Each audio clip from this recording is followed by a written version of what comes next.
You know, sometimes the smallest detail in a story holds the key to its deepest truth. It's just a single phrase that, once you really get it, unlocks the whole thing.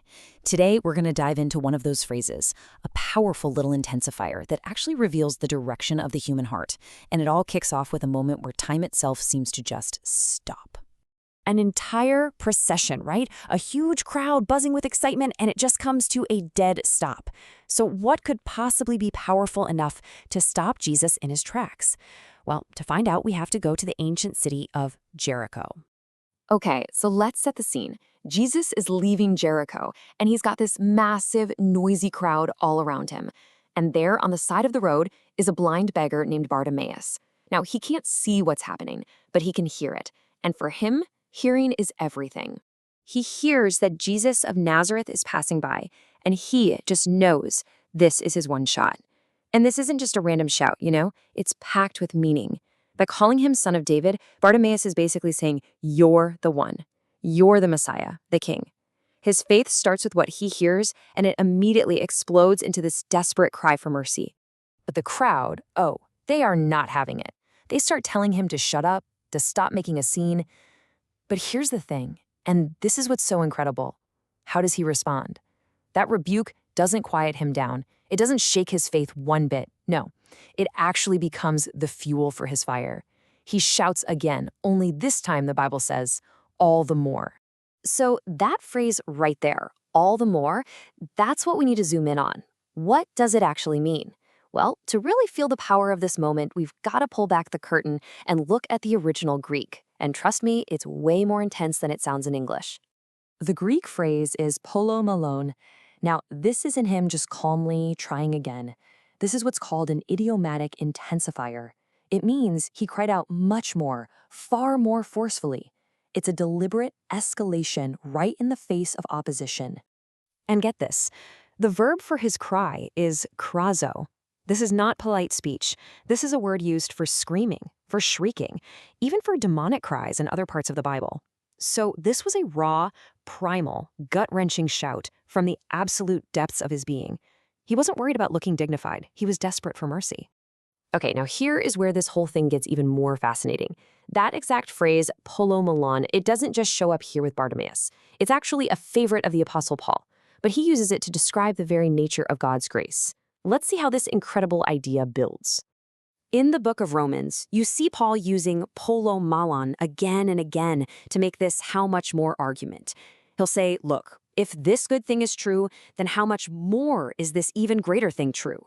It's his go-to phrase to talk about the overwhelming, escalating, absolutely abundant nature of God's grace. Do you see the beautiful symmetry here? It's incredible. The exact same Greek phrase used to describe the overflowing abundance of God's grace is used right here to describe the overflowing persistence of a beggar's faith. Grace overflows much more, and so faith cries back much more. So this pattern of escalating intensity is a huge spiritual principle, but it's not always used for good. This same kind of desperate, intensified shouting shows up one other time in the Gospels, and it's for a terrifyingly different reason.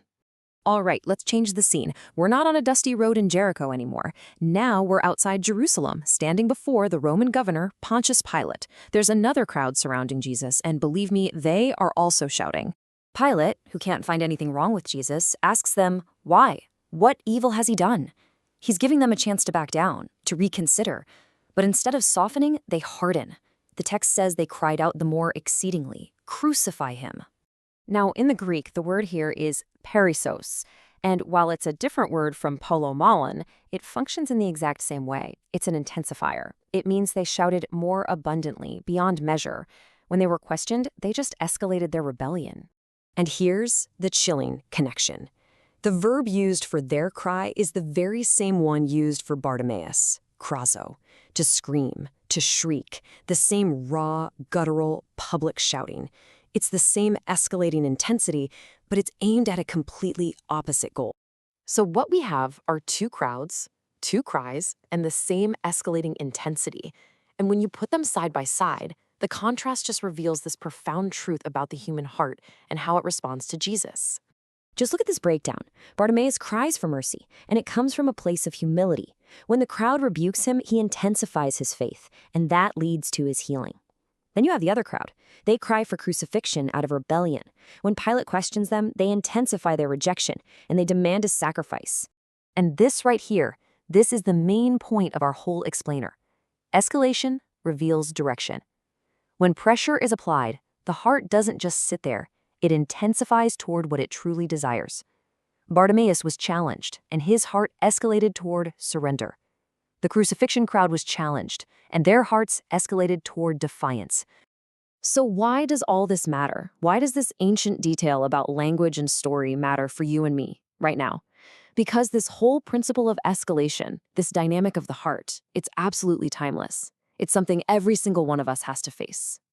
See, the crucial takeaway is that the intensity itself, that all the more feeling, it's spiritually neutral.